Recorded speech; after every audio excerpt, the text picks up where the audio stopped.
you're listening to An Imperfect Leader, the Superintendents and Leadership Podcast. We are so glad you're here. Hello, Jamie. Hello, Peter Stiepelman. Listen, Jamie, I'm wearing a different hat today because the Seattle Storm last night had a comeback victory against Las Vegas. And while it is very possible by the time this airs on Tuesday, because we record a couple of days early, that they will have lost. But right now it's tied 1-1. And it was pretty fun to watch last night because they were down 14 at home. I really wish I'd gone, but we watched It's so on TV. fun. You know, I have a lot of connection and work history, personal history as well, to Minnesota. And the new expansion team, the Golden State Valkyries, are playing the Lynx, who are just spectacular. Yeah. And, my wife went to a Valkyries game a couple of weeks ago. She went down to the Bay Area and said it was just a blast. And it is. Yeah. So I wish the Valkyries well. They're not going to move very far. And nor will the Storm, although maybe my naysaying will, the universe will be oppositional, defiant, and somehow put them on a string of victories. One can only hope. Can I share one of my favorite things about the Valkyries? Yeah. And we haven't gone yet. I haven't gone over to see them at Chase Center in San Francisco, but they have renamed Chase Center Valhalla. Yes, I saw that. That's amazing. That is really great. That is really funny. All right, so they're about to hit the road, and so I think that's a great way for us to maybe talk about our guests today, because he goes on a road show, or he does rounds and does a road show with his own district. I couldn't help it. I'm just so happy with myself. I was going to go with the basketball. Content. He too comes from basketball nirvana. But he's from Kentucky, not Indiana. Well, still Kentucky. That's the all right. Fine. Well, Jason Radford is our guest, superintendent in Kentucky. Really enjoyed talking to him. Really just down to earth, really thoughtful individual who models vulnerability in such a really important way. So I hope our guests will listen to that. He also talks about data-driven equitable resource allocation, and that's a mouthful. And it is something that superintendents really struggle with, because everybody during budget season brings to you a need, and you want to be able to deliver. You only have a certain amount of finances to be able to allocate. If your enrollment has gone up, you might get a little extra money. If people's assessed valuation on their homes has gone up, and then you might get a little bit more money. The state often makes promises about allocating more money. Often it's a shell game. They'll pull from one area and then add to you. So they'll pull from your busing, and then they'll add to your per student amount, and then say, look at how much we added per student, without really demonstrating or showing that they actually pulled it from somewhere else. So you have all these kind of things. There's so many uncertainties with federal funding. I read in the paper that they're talking about a 26% decrease in Title I funds. And, Jason relies on Title I funds. So I thought it was really interesting how he talked about resource allocation. I certainly am open to talking about how we did it. It's just you don't really get a lot of training on how to do that in a way that seems equitable, appropriate, transparent, clear,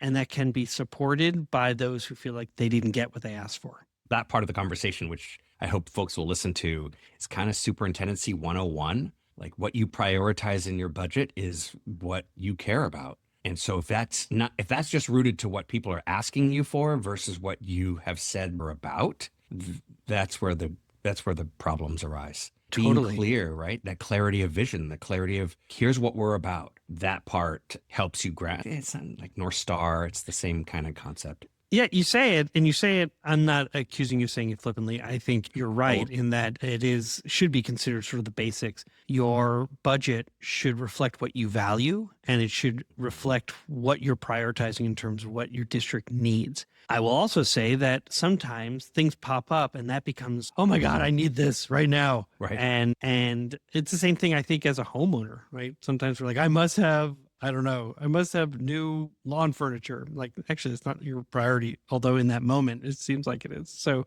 but like lawn furniture as a comparison to like, I need an aid for whatever. But yeah, at any rate, it's a terrible example. Terrible. But yeah, that's fine. I'll even leave it in because, sometimes we're so polished. So I'll just leave that in there as that was bad. Yes, I am saying it. We need a new bench. Merely because we need a new flagpole. We need a new jungle gym. We need a new swing. Oh, actually, swings are on the outs because, poor child could break their arm because, we have to bubble wrap every child now. Wow, I'm on fire today. All right, keep going.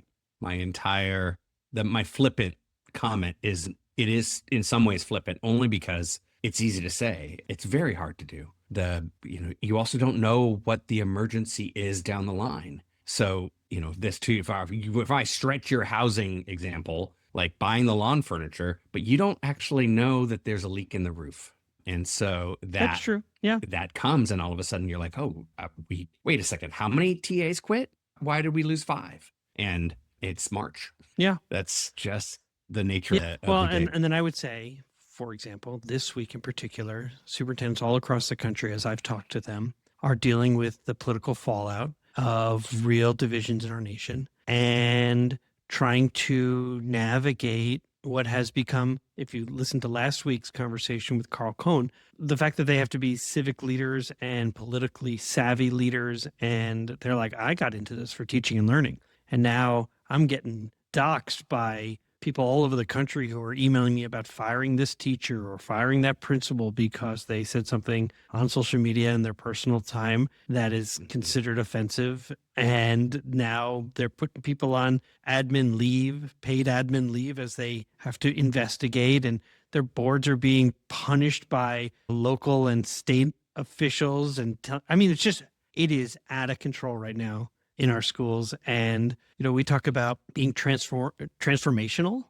We want to really, this whole podcast is about being a resource for the field. And right now they're like, I'm just working on mitigation. You want me to talk about transformation and like continued learning? Lord have mercy. So I really am glad that Jason Radford is our guest, because he talks about almost like slowing it down, being mindful that as he does this roadshow or rounds with his community and with his schools, that he is incredibly vulnerable about what people are saying and then working together to get to a better and more ideal future. So if it's all right, why don't we just get into the conversation with Jason, and we'll come back and we'll talk a little bit more. That sounds good. You are listening to An Imperfect Leader, the Superintendents and Leadership Podcast. I'm Peter Stiepelman. And I'm Jamie Almanzan. And we are thrilled you're here. We'll see you on the other side.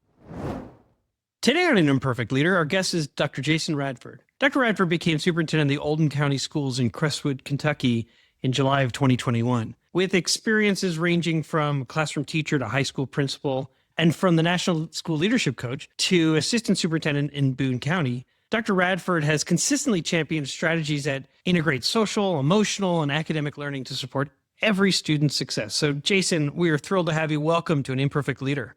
Thank you. Thank you for having me. It is so nice to meet you. You and I met through a mutual friend, Dee Dee Ashby. And so, Dee Dee, because I know you listen each week, thank you for the opportunity to meet Jason.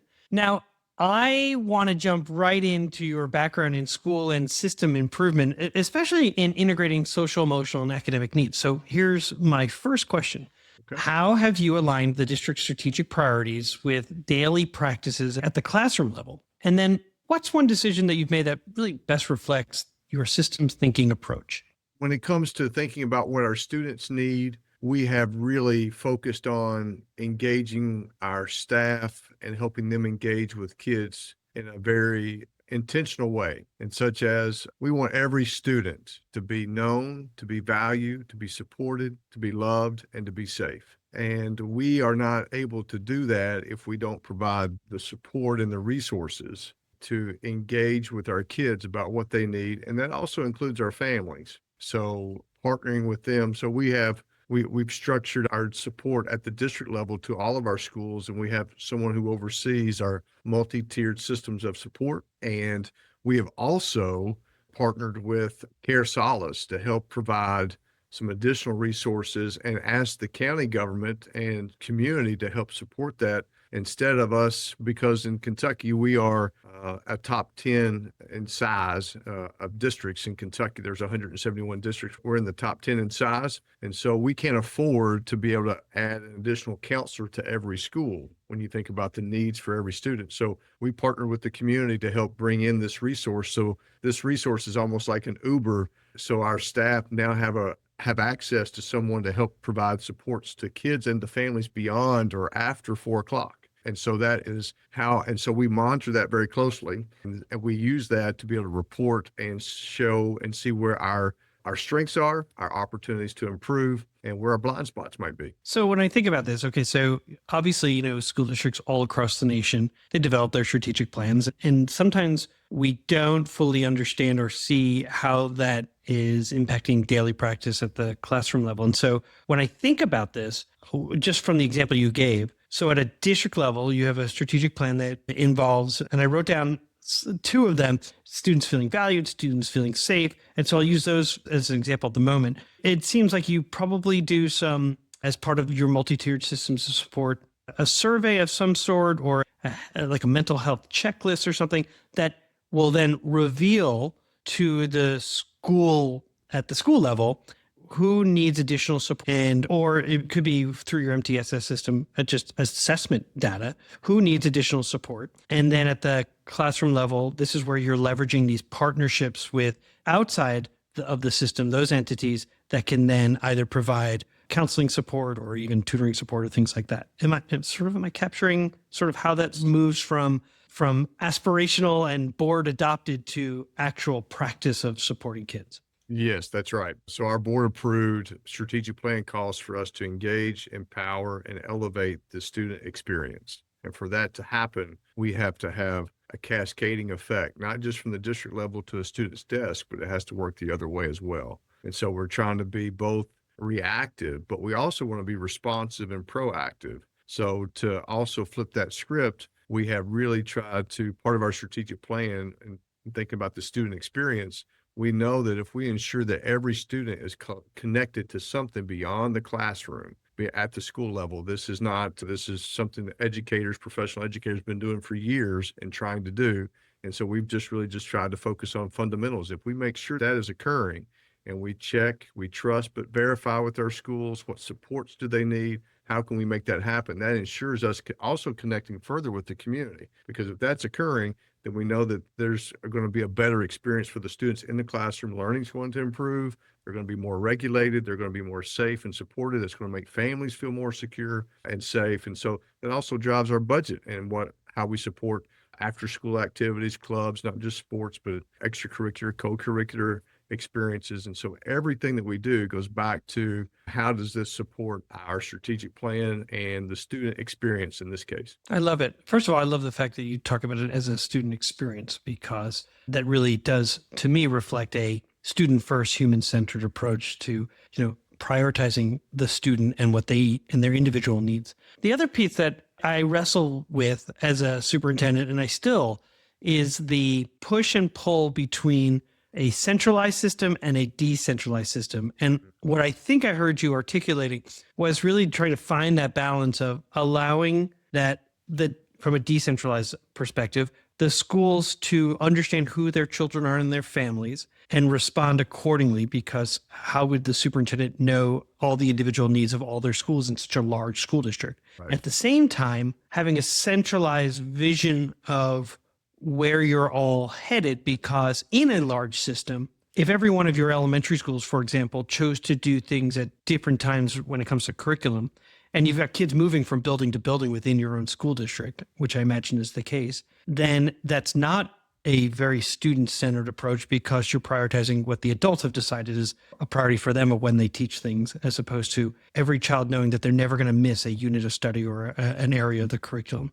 Does any of that, resonate for you about this sort of this pull and push between, or this tug of war sometimes between centralized and decentralized approaches? Absolutely. I feel like that really speaks to how do you address equity and what students need, what schools need.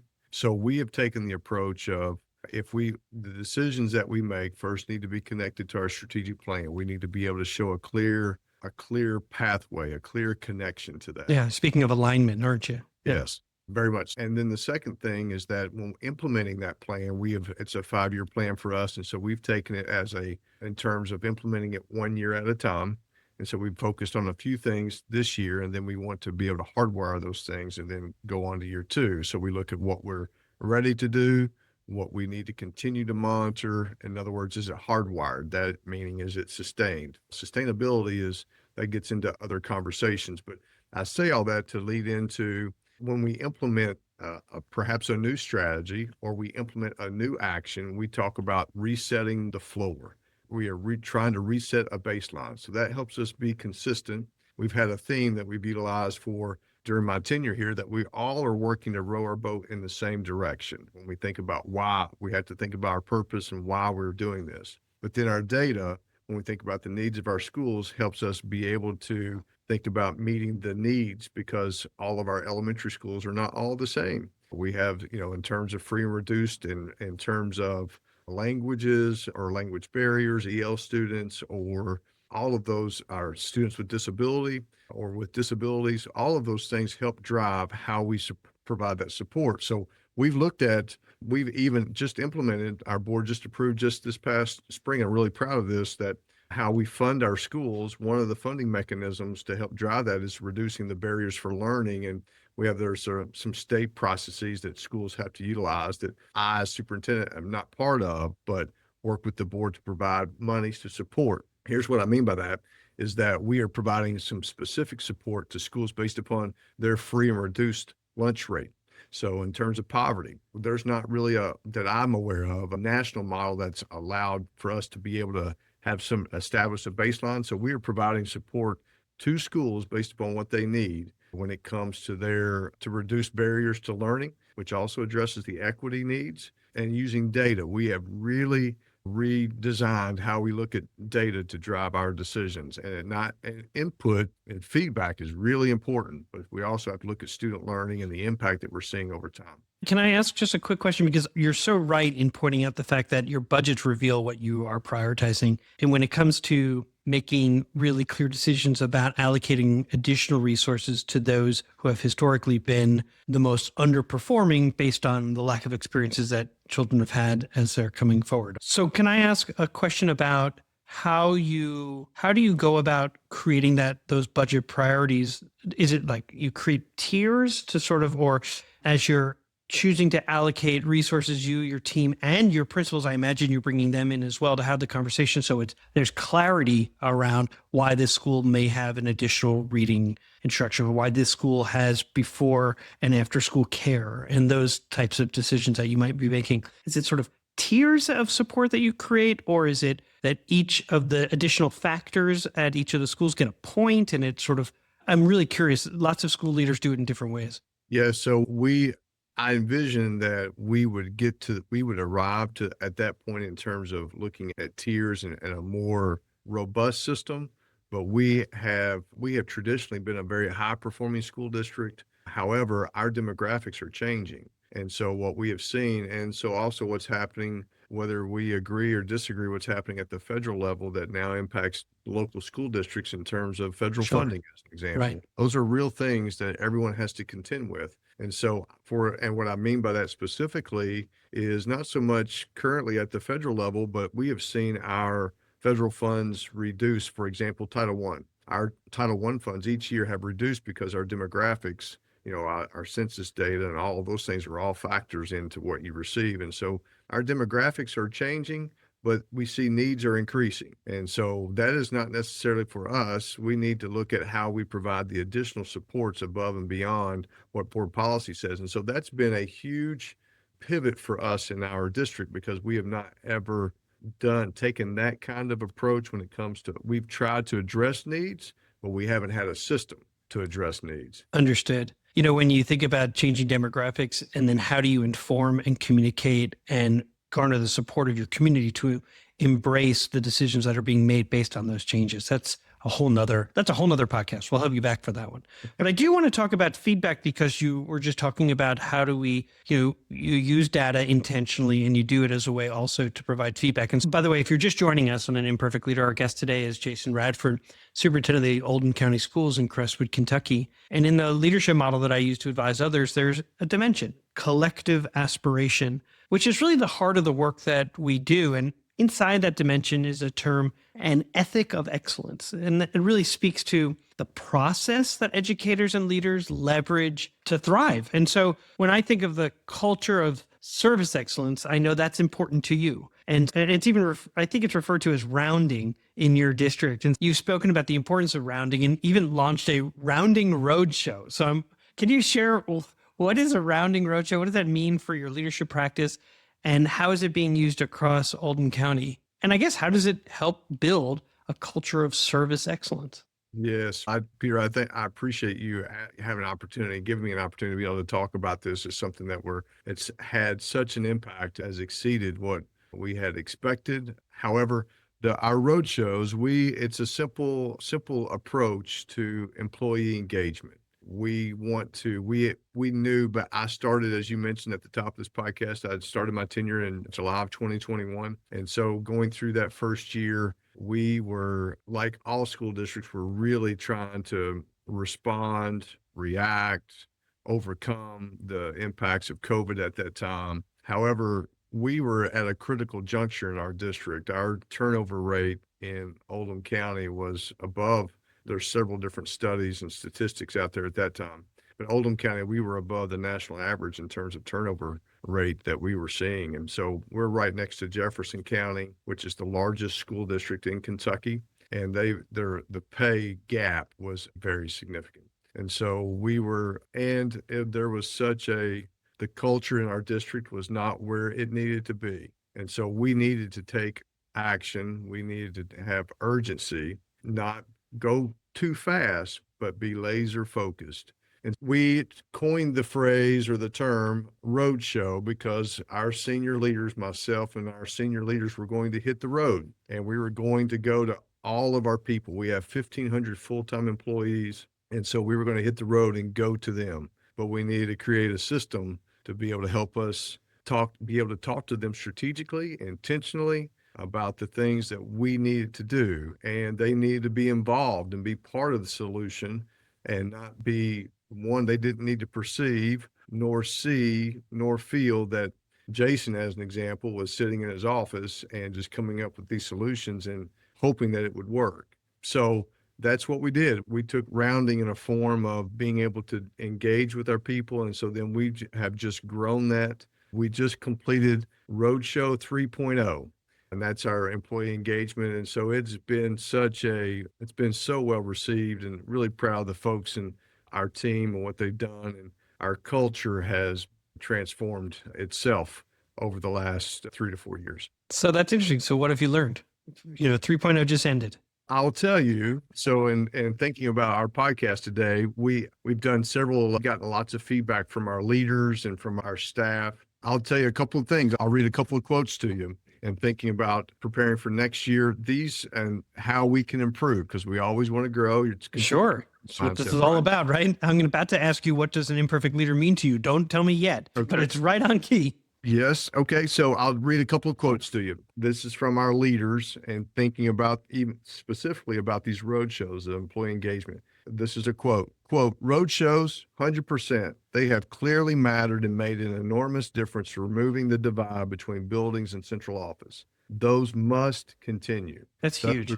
Those are one of our leaders' words, not mine. Another quote, roadshows are 100% must keep.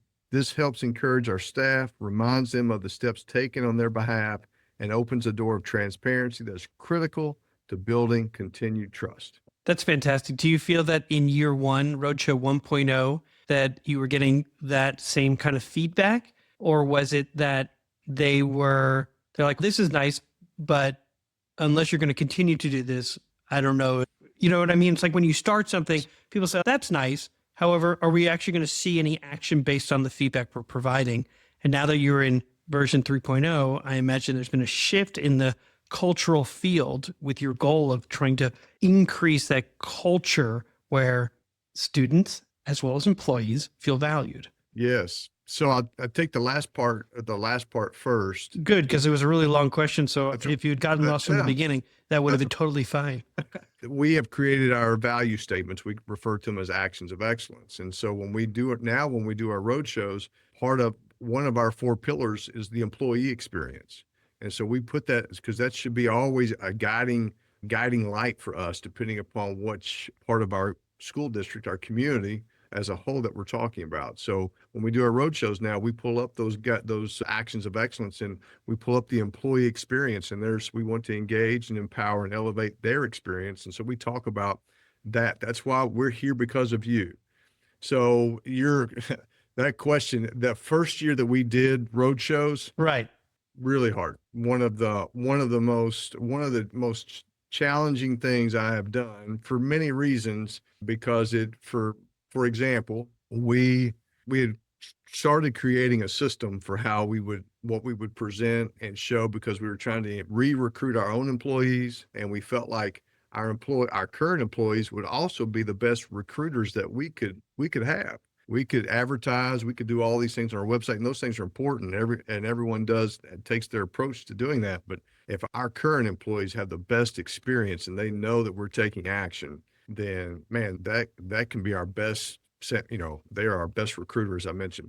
So the first year, we collected lots of feedback, and we as a team, our senior leaders, we put up the worst. When we went around and presented and talked to our staff, all 1,500 employees, we put up the worst comments, the worst feedback that we could find. And they could not believe it. There wasn't a phone in anyone's hand. There wasn't a pen in anyone's hand. They were fully engaged, but they were still very skeptical. There were still lots of conspiracy theories that this is just really, and that was probably a frustration of mine early on during that first year, because they felt like we were just doing a dog and pony show, and they didn't believe that there was really going to be any action. This is just something you're doing to check a box.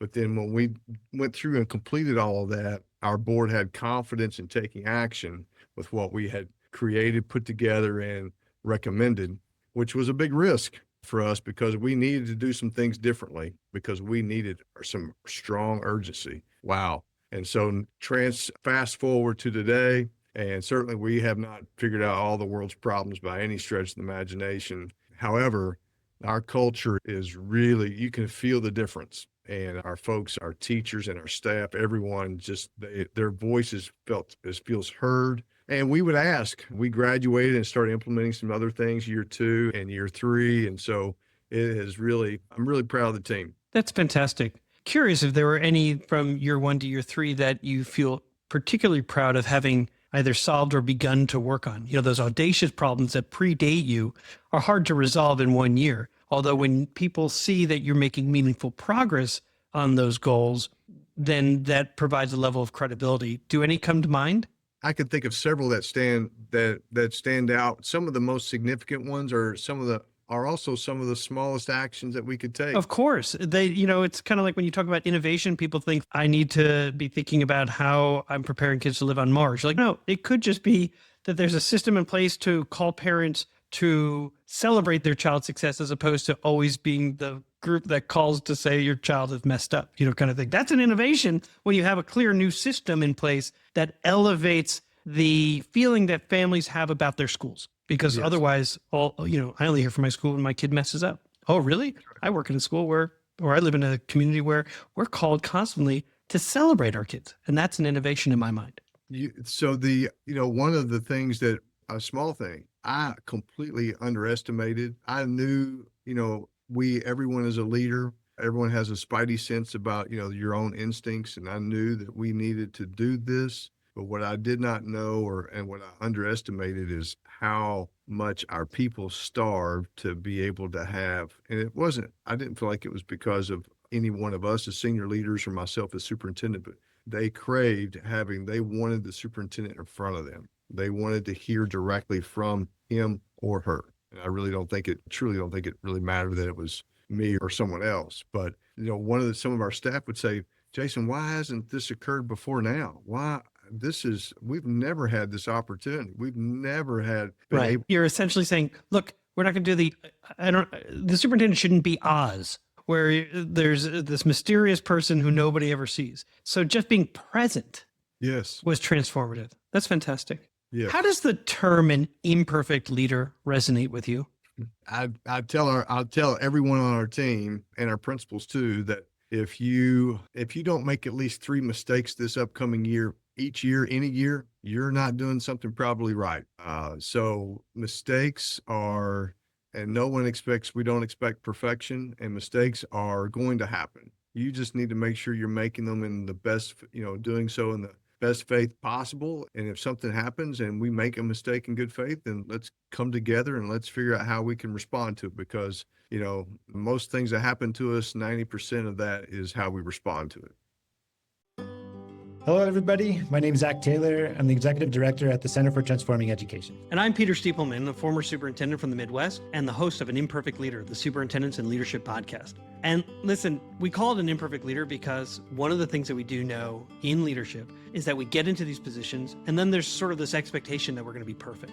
And that's just not the case. And what we're seeking all the time is an opportunity to come together with others who are doing very similar work and learn from each other, share our stories, share our successes, and also try to figure out how to solve some of our problems. And so Zach and I have created Talk Soup is what we're affectionately calling it, SUPT, right? In terms of superintendents coming together, learning together, and also having fun together. Zach, what else would you add? I just say that in my work with school leaders that I've seen almost, a kind of loneliness at the top of the system. And the fact that oftentimes leaders feel lonely, it's a lonely place. And this is an opportunity to come to even commiserate a little bit, but also to have a reflective practice, to find solutions and to come together with people who understand, maybe the only people that really understand what you're going through, and to find those solutions, to find ways to feel encouraged, to move forward day to day, month to month as we meet. If you'd like to learn more, come over to our website, imperfectleader.com, and sign up. We'd love to spend time with you. We look forward to seeing you. We're back for segment 2 of An Imperfect Leader called Imperfect Leadership in After Action.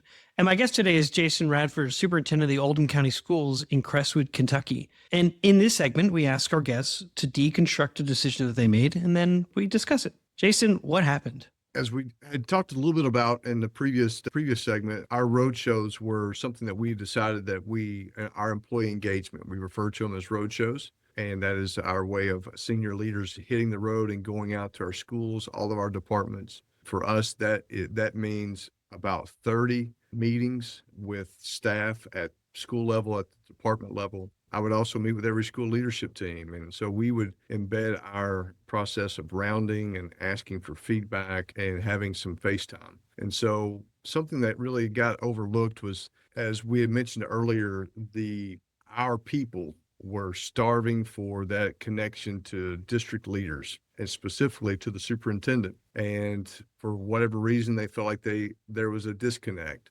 And I did not, one of the specific things I overlooked was trust. And that some of that is during my tenure started as COVID was still happening in the 21-22 school year. And if we're in education, anyone listening to your listeners, that's a real thing that we were dealing with at that time. Yeah, some may be like pulling over or driving over to a bar at this moment.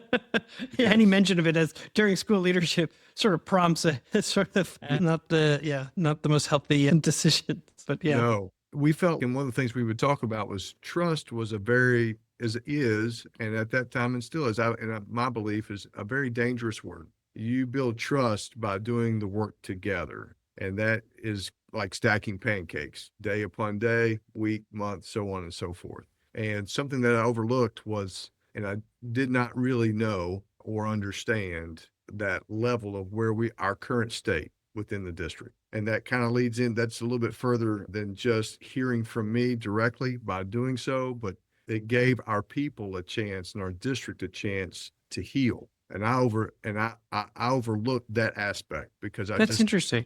That we needed to get into trying to re-recruit our own people, trying to retain, and also help ask them to be recruiters for the district based upon their positive experience. Let me see if I understand this correctly.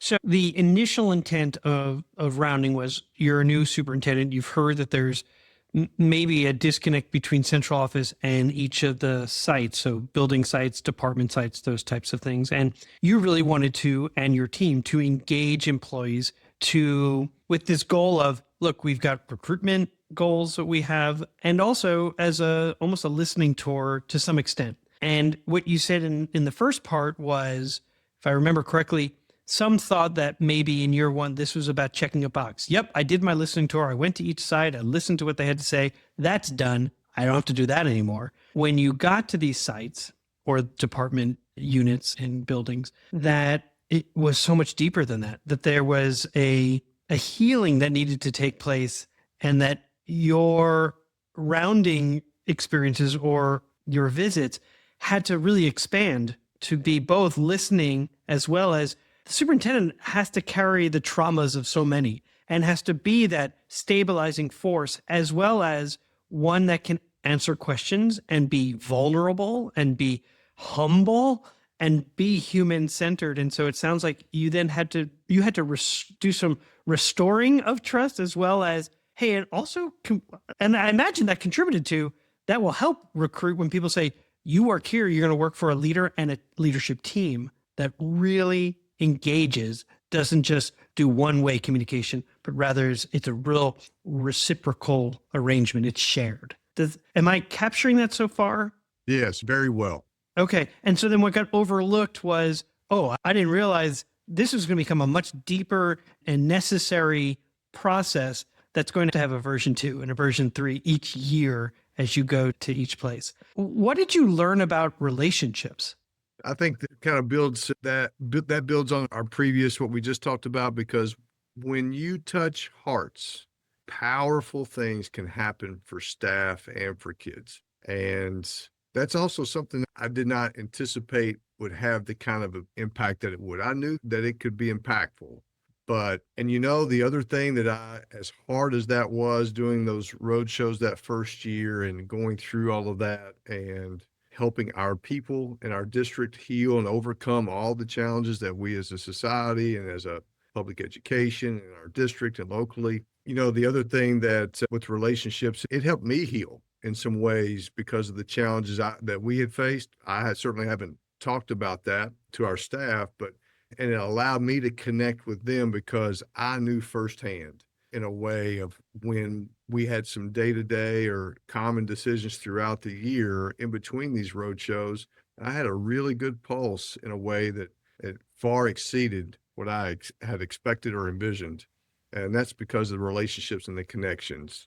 I think. Boy, it sounds like, first of all, you were so vulnerable for your staff to see you struggling just like they were. I had a fantastic colleague who I have trusted for years. I had known her. I'd been in the district 16 years. And she just turned to me just through care. And I don't really realize, she asked me, have you healed? And I started to cry because that pandemic was so hard to lead through and to be everything to everybody and know that you were making a million mistakes based on the perspective that the person was bringing, whether you were yes for masks, no for masks, yes for social distancing, no for social distancing, or physical distancing. And we use the word social, and then it became whether you were for in seat or not in seat, all of those kinds of things you were trying to balance and juggle between 20 and 21 to 22. And the fact that you yourself just said, this was healing for me, I think is incredibly eye-opening for anyone who's listening, and those who have walked through, in your shoes are likely thinking the same thing. What frustrated you? I'll be very vulnerable and say that looking back, especially on that year one, when we did constructing our road shows and conducting those, I mentioned this earlier, but maybe this is in a different way. I felt like our staff and our people, they were very, very skeptical. There was a very low level of trust. And I think really our people, our teachers and our staff expected the dog and pony show. And that I talked about in the earlier segment about just checking a box, but that frustrated me. And I had to keep that together, as we know, as all leaders, as we have to do when you were challenged, because I knew how hard our folks were working to try to put a really good product together for our people. Because if we didn't take care of our people, we weren't going to be able to take care of our kids. And you're frustrated and challenged because, as we all know, is in leadership roles, because you have to see the long game, and that is what you have to engage in and think about, not just in the moment, but so you're living in 2 or 3 different worlds there when those things occur. And man, that really challenged me in a way that, and it pushed me to had to stay the course. And so because you did the first 2 and you're like, wow, I'm somewhat, I've got some black eyes. And then, you're like, okay, now I'm walking into the 3rd building and I'm about to hear very similar, probably there's a theme that ran through your buildings in that first year, and to have to just keep hearing it. And for them, it's the first time that they're saying it. So you can't say, I've already heard this. I was over at Maple Elementary and I was over at Elman, so I've already heard this. No, you have to approach it just like the parent who's complaining. It's their first complaint, even though you may have heard it 20 times already. And my team my leadership team, they raised some eyebrows at me because I had asked my deputy to help me. We had combed through all of this employee engagement we'd surveyed all of our staff and got all of this feedback. And I had asked her to help me find my explicit comment to her question was, find the worst comments, help me find the worst comments you can find about me. And we put the worst ones we could find, we put on the screen. And we thought, if we're going to be able to move forward and do it together and row our boat together, that collective efficacy, then leaders have to go first. And I underestimated the impact and the power that would have for across the organization. That's huge. For those leaders who do 360 surveys and then they share that 360 with their faculties or with their principals, if it's a central office leadership, and then talk about what they see and the steps they intend to take to improve, it is the hardest thing for a leader to do.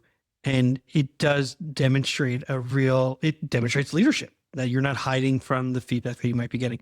The actual using those quotes is like next level vulnerability, man. Brene Brown's going to have to ask you to come be on the stage with her, because like that's next level to write down just what people were saying. Wow, that's really impressive. In the end, though, and I know you read some quotes in segment 1. So even if you want to bring back one of those quotes, because I think it really solidifies why version 3 has been, and not just why, how in year 3, there is a real feeling that this is real. So in the end, what was something that was good that came out of this experience? I would say, I wish we would have done this year 1. And we could have really illustrated the growth and how far, and you could see how far that we have come to give you the best response to that. We took a big risk.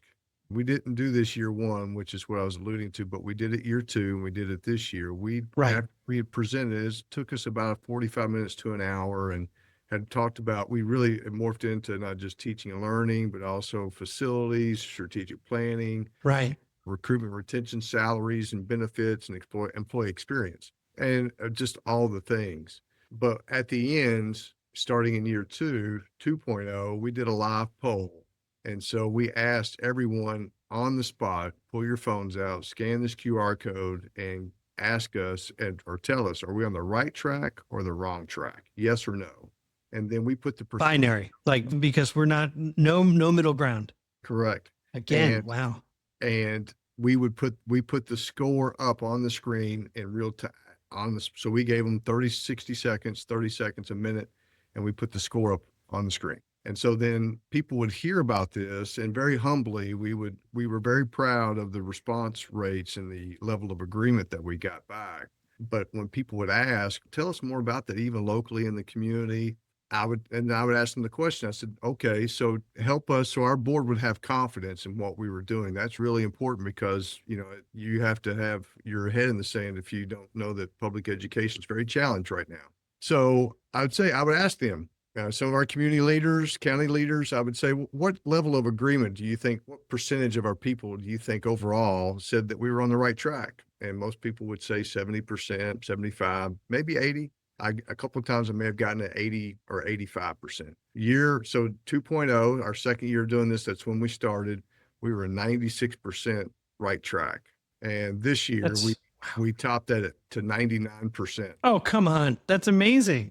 And however, that was such intentional work and lots of things happening, from year 1 to year 2 to year 3. And I mean, you could, I think, count on one hand, maybe, the number of people that thought we needed to do more.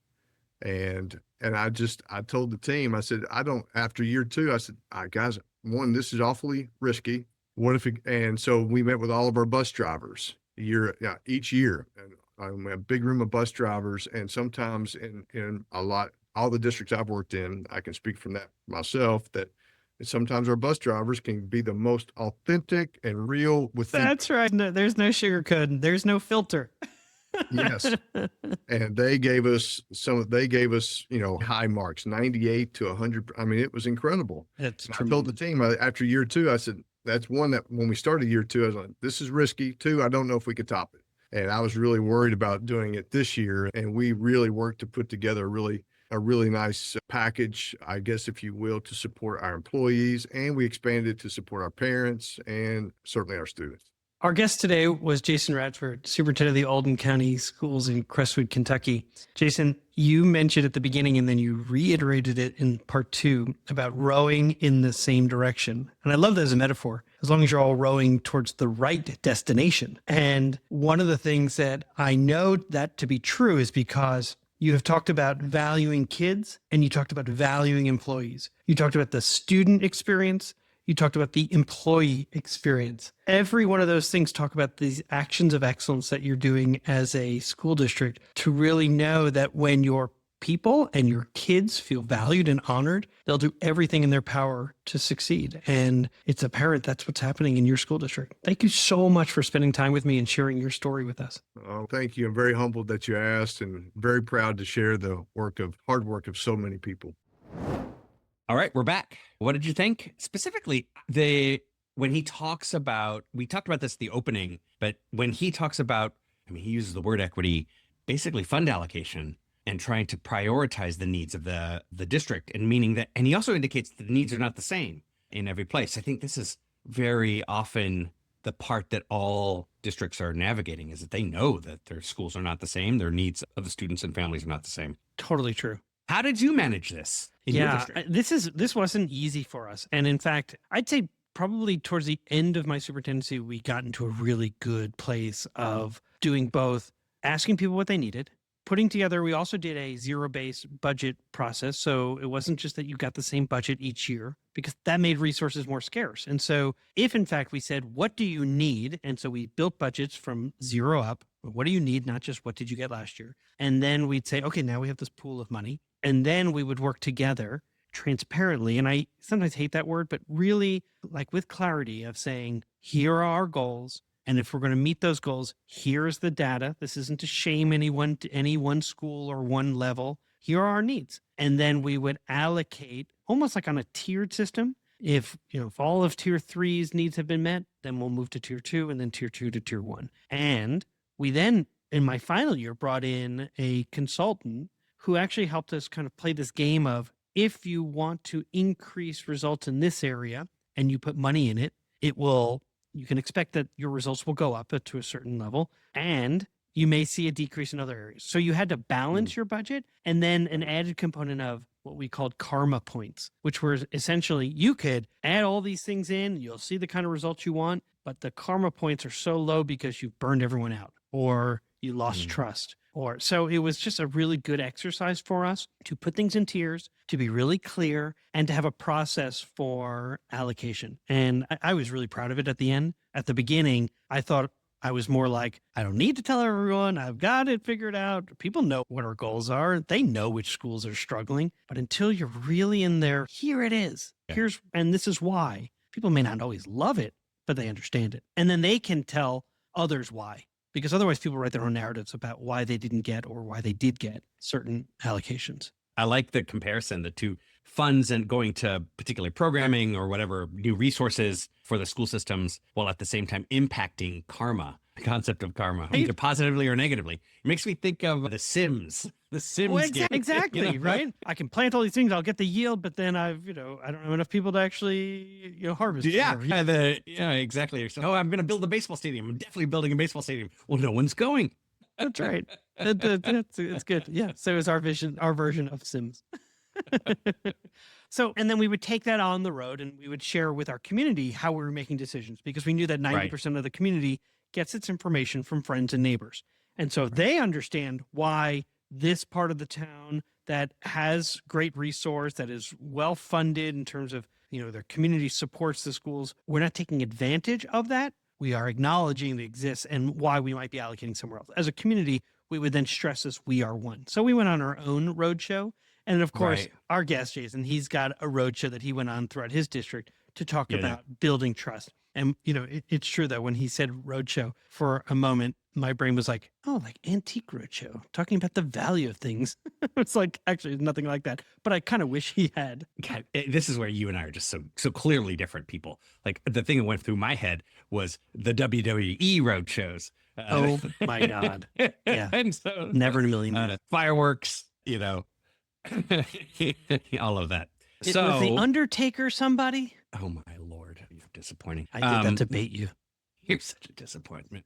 I stopped watching when it was, Superfly Snuka and Junkyard That was Dog. back in the day. Yeah, that was when Piper and Rowdy. Rowdy Piper. Yeah. Captain Lou Albano. Didn't he have a rubber band in his cheek or something?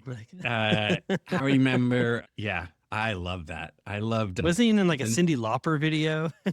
I don't know. I can't remember. Yeah. That. I remember the Nature Boy, Ric Flair. That was mine. Oh yeah, Nature Boy, Ric Flair. Oh yeah, so funny. And Randy Macho Man Savage. There it is. There's our old man wrestling conversation for the moment. What the roadshows this roadshow that he did, which in essence you mentioned it's sort of like a listening campaign, but the way it was different, this sharing of survey data, basically they ran a survey, he ran a survey and he said, when he says collect all of the direct negative feedback about me, and he shared that directly back. I loved it. I loved bold. That was courageous leadership. It was bold leadership. It was authentic leadership. It's great. It's a small move that I think a lot of people are nervous to make because they want to come across as truly competent.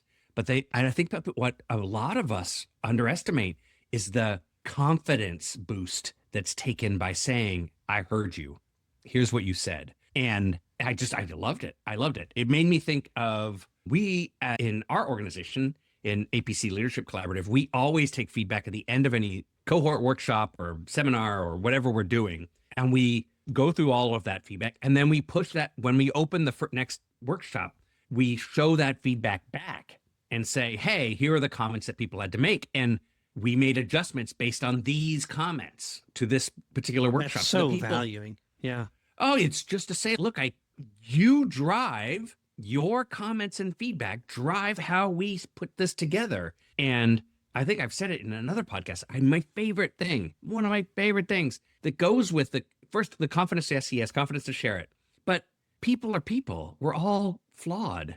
And so we'll get feedback in our seminar feedback that are direct contradictions of each other. So one person's like, the worst waste of time. We spent not enough time on blah, blah, blah. And then another person would say, oh, I did that well. That was really great. Perfectly timed. Yeah. You'd go. Well, but that's good. I mean, you let them know, right? So, yeah, exactly. One of the things that I want to stress, though, for those there two things came to mind on why people don't do this. Yeah. One, you pointed out, they see it as weakness, that you're exposing their weakness by telling people where they've fallen short. And I would suggest it actually demonstrates strength. The other reason why I think people don't do it is because they're concerned that they'll start arguing. But I think you're wrong here. Or they become defensive. And either they know themselves well enough or they have experienced it in the past where they become defensive and now it's just sort of, they've eroded even more trust. So they say, let me stay away from that, because all it turns into is an argument. And they don't realize their role in that argument, because every tug of war needs two people to be pulling. Greg Meyer, whom you don't know, is my partner, says, I don't talk about our organization enough on the podcast. And I'm like, well, it's not about me, but this is why you need a coach. You need a coach because the coach doesn't carry the same level of emotion walking into those meetings, and helping you think about how you're going to respond, first emotionally, second logically, is key. It's so helpful to have someone walk you through it, practice, to get yourself to feel the feeling before you walk into the space. The cabinet meeting or the board meeting is not the place to practice. That's not where you practice. You got to practice before, so that when you go into the stadium, you're ready. And that's what a coach can do. Jason prepped. That's what it feels like. What is something that you suggest to leaders as they enter these spaces and they're going to be vulnerable and they're going to ask for feedback and they want to avoid the impulse to begin an argument or a discussion? Is there a piece of advice that you provide? Can I give two? Please. Nobody's going to be surprised by these two pieces of advice. The first one is an obvious one, and that is, do you know how to listen? Do you know how to wait and just listen, to nod, to prioritize how other people are thinking and listen to their tone, see their body language, see, are they sharing this from a place of anger, or are they sharing it from a place of like thoughtful reflection? You can pick all of that up, but you have to slow yourself down. So advice piece number 2 related to listening. You're going to laugh at this one. People usually do. Breathe through your nose. If you breathe through your nose, deep breaths through your nose and out your mouth, you can slow your heart rate. So the anxiety that comes up or that defensive feeling. That's the mindfulness app that I do. All it is. And you're paying attention to your breathing. It's that you slow your heart rate and you're more likely to logically think. I like that. To be able to receive it. This isn't, it's easy, again, flippantly said, it's easy to say, but it's about practice. You just practice. You do it over and over. If there's a third piece of advice, before you walk into that space to get the feedback, role play. You and your coach partner together, have your coach role play with you so that you can feel all the feelings and say, hold on, I'm not ready. Can we do that again? Because with a coach, you can stop in real time and try again. That's fantastic. Over and over. That's really great advice. My fourth piece of advice I might add, and I got this from a colleague I worked with because my brain works quickly and I want to respond quickly, is to write it down. And so as people are talking now, you have to do it in a way where you're not just have your head down and you're writing down, right? You do on the onset say, everything that you're going to say today, I really want to hear. And so you're going to see me writing it down. It's because I value what you're saying. And then periodically you read back what you wrote, because people will hear what you've written down and they'll either clarify or they'll confirm. Either way, it brings value. I can't tell you how many times when I started doing that, did I get the kind of feedback of, we felt heard, we felt seen, and we actually feel like you're going to do something about it because I wrote it down, as opposed to just being in a space and saying, well, thank you for that comment, or thank you, or that sounds so much what so-and-so just said, thank you so much. And they're like, thank you. What are you going to do about it? Kind of thing. So I highly recommend that if you're in leadership and you've got an opportunity to be in a space where you're providing an opportunity and a venue for people to give you their thoughts, you're harvesting the collective wisdom, write it down. I can't, I'm like, listen, now we may not be on the same wrestling wavelength, but we are certainly on the same wavelength here. Take notes, show people you take notes. The notes aren't meant to be an exhaustive word for word capture of everything. They are meant to indicate that you are listening carefully and trying to actually note what are the things that matter to that person. It's everything. Yes. It's everything. Can I make one more connection to the Roadshow comments that he made and about giving the feedback? I mean, side note, one thing that Jason did talk about was the idea of giving it in real time. Are we on the right track idea? I loved this. It made me think of, God, now I'm spacing on I didn't have this as a teacher, but the buttons that kids can use in real time during a survey in class. Oh, somebody give us a comment. Put a comment. Echo. They were called something. Emo, Echo, Yoda. But yeah, it basically is, let's do a survey in real time and tell us how we're doing. I think that's amazing. But the comment that I really want to lean on is this comment where he says, one of the things that we would talk about was trust. And it's my belief that this is a very dangerous word. You build trust by doing the work together. It's like stacking pancakes day upon day, week, month, and so on. This comment is where Dr. Radford and I are like, I'm in. I'm all in. That is exactly what trust is. Trust is built by the daily effort that you put forth over and over. And then he goes on to talk about burning that trust, like losing that trust. That made me think of one of the authors that we use is an author named, I think I mentioned him before, named John Heron, who's a coaching researcher and therapeutical coach. And he talks about basically being in alignment with people, right? So getting into an agreement with people that what he describes as called enrollment. You enroll with a partner to meet their goals, support their goals. But you lose enrollment anytime anything changes. When something changes, enrollment changes. You don't get trust and it just stays there.